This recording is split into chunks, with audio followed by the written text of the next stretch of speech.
Hey, hello everyone. So in today's video, I'll be talking about the price of electronics. I'll be covering other stuff as well, like inflation in general and various other commodities in relation to inflation. So let's begin. About 3 months ago, I bought a GeForce RTX 3060 video card for about $519. And today you could buy the same video card for, let's see,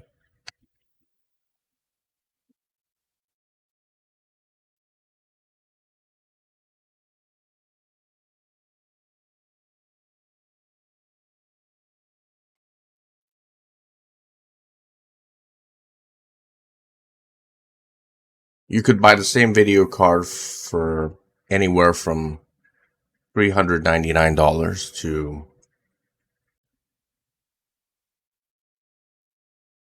five, maybe 400 and $39 at its highest. I'm sorry, $479 at its highest. The lowest is you could have it for about $400. So if I compare that to 3 months ago,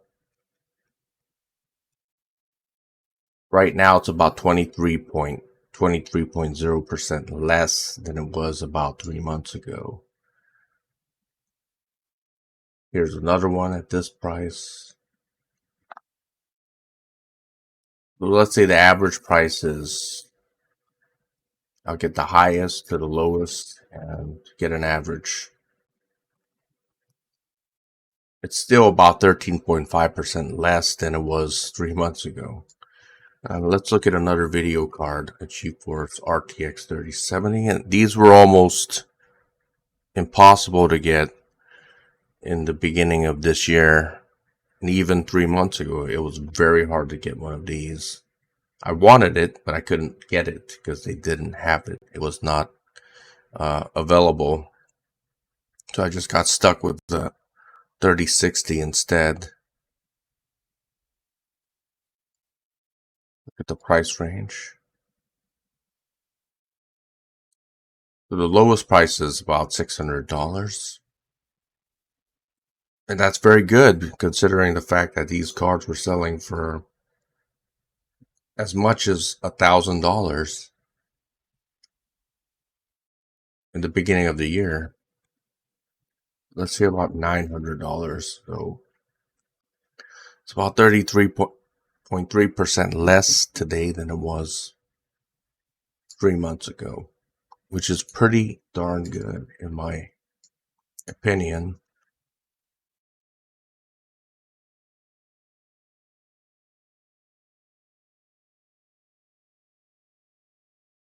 There are other cards and they're selling for more money, as you can see. Asus one is selling for $699. I think that was selling for maybe about $1,000. Still about 30% less, which is a very good deal. And motherboard prices have been coming down as well, as you can see. CPUs also have been coming down.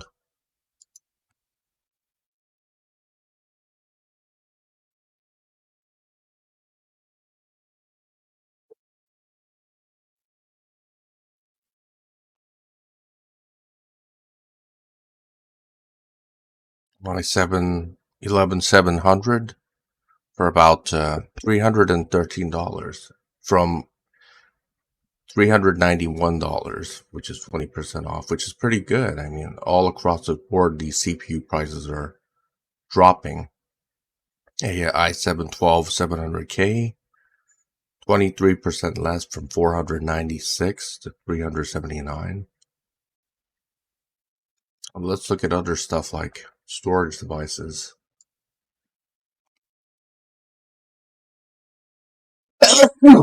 excuse me, M.2 NVMe SSD. Even these have been coming down in price. Pretty good. Look at the availability of single board computers like the Raspberry Pi. Still not that good. There's still a shortage of these. I'm trying to get one of these to put it into a Game Boy like case, but I can't get them because they're simply not available. So they're not making the Raspberry Pi. Oh, they are making it. Okay. No, they're not. It's not even available. Okay. Here. Can't find any. Well, you could buy the kit and it's available, but it costs more. They mark it up and they sell it to you. None of these are available. The Raspberry Pi 400s are available. As you can see, you could buy them. And the reason is, why is this? Why is the price of these things going down? For motherboards and stuff like that, circuit boards and components for computers, is because President Biden removed some of the tariffs that he imposed on China for circuit boards and components for computers and stuff like that. So that's been like repealed. In addition to that, you have very high gas prices, as you can see. The price of crude oil and everything has gone up considerably. From, let's say, a year ago, it was $79 for a barrel of crude oil, and today it is about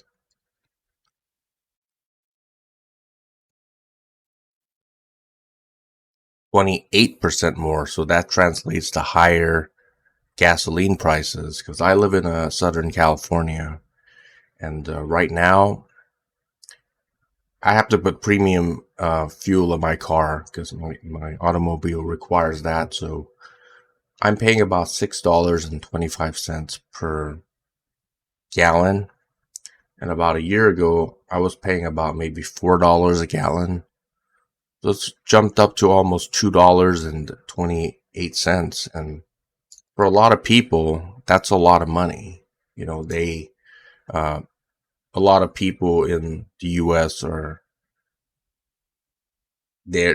lot of them are living paycheck to paycheck, you know. So if they're not making a lot of money, or if they have a lot of debts, then that's going to be a serious problem. Because if you have a lot of fixed debts, like a mortgage, car payments and stuff like that, that is going to impact your discretionary income or your disposable income. You're going to have a lot less disposable income to buy non-essential things. So that's one of the reasons. And another reason why the price of graphics cards and stuff like that are coming down is because the price of Bitcoin has gone down a lot. And a lot of crypto miners were using GPUs to mine Bitcoin, Litecoin, Ethereum, and other cryptocurrencies. And from its heights, from its very highs, it was about $64,000 for Bitcoin. And that went down a whopping 80.3%. So these miners aren't having an incentive to mine these things, right? Mine these cryptocurrencies. So they're not buying the GPUs, and as a result, they're going down. And the people who were people that we call scalpers were buying up video cards and marking it up to an incredible price. Can't do that anymore because there's too much supply, and the demand has gone down because, as you can see, the price of energy has gone up so much. And the price of food has gone up a lot too. This is the price of corn. Currently, it's $6.85 per bushel of corn. And in about 2020, it was $3.31 a bushel. So it went up a whopping 2.07 times, right?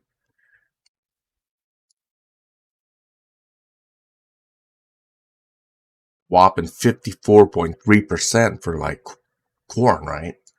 Let's get the wheat prices. We're looking at wheat prices right now. Right now it's $9.27 per bushel for wheat. I look at it, how much the price was about in 2020 for a bushel of wheat. $5.54. We went up about 1.67 times what it was 2 years ago.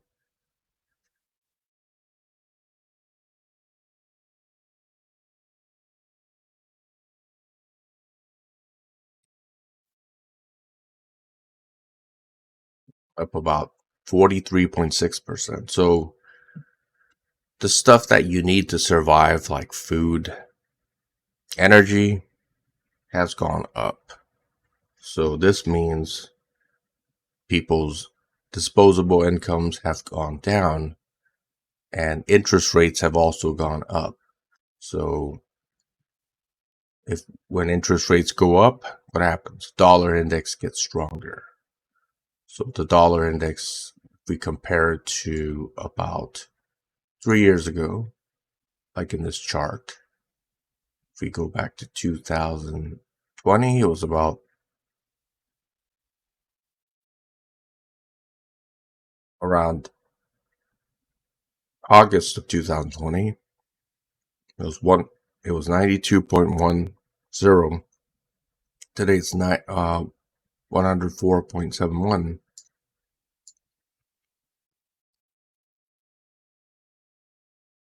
12.5% higher today than it was compared to August 2020.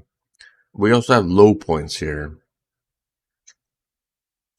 In February of 2021, it was 90.36. That's about 13.7% more today than it was about a year ago.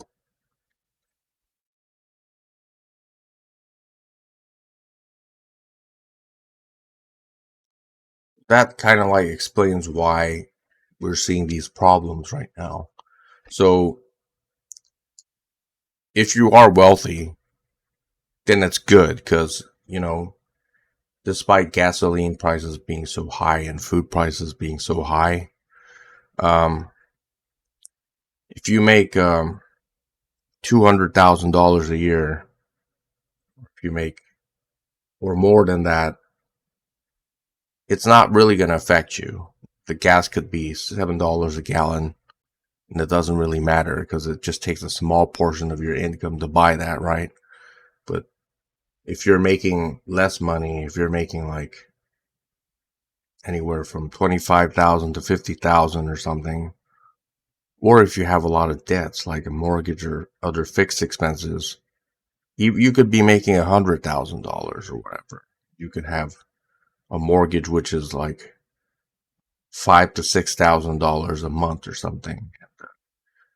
You may not have a lot of disposable income, and with gas prices going up like this and seeing general inflation for essential goods, it could affect you. You would probably have a lot less disposable income, and as a result of these things, you're seeing a reduction in demand for non-essential goods like graphics cards. People don't need graphics cards to survive.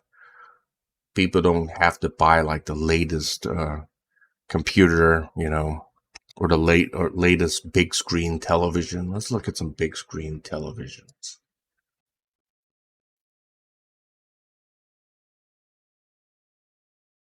Look at how much big screen televisions have gone down. 40%, 45%,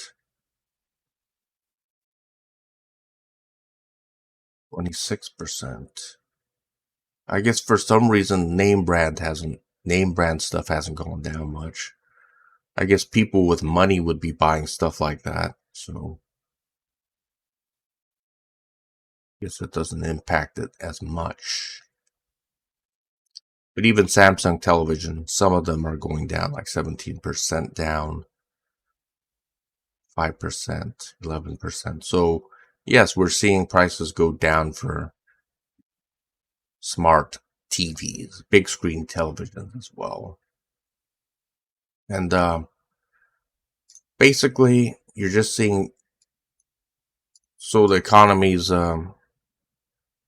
being impacted by war. We're seeing war in the Ukraine, which is impacting the price of fertilizer, which is used to grow food. Russia exports a lot of stuff like fertilizers, and that's sold to other countries. They use that to grow food. There's an embargo against Russia. There's a war in the Ukraine. Ukraine does grow a lot of food. And they do import it to a lot of countries, and that's impacting the price of food. We're also having weather issues, bad weather is impacting crops, and that's impacting the price of staple foods, right? So all these things do play into the economy, right? So if there's a lot of inflation and if their interest rates are going up, then obviously people are going to have less money. And with interest rates going up means there's going to be a tightening of credit. So before you were able to get 10, 12, 20 credit cards at very low interest, well, it's not going to be like that. They're just going to pull all the credit cards, reduce the limits, and the people who haven't been paying their credit cards, well, they're just not going to have them anymore. But that's going to reduce more liquidity into the market, which will cause the economy to spiral into a recession. So I like to share about what you have to say, and you could leave them in the comment section below. Thanks for watching by Ace 1000KS 1975 signing out.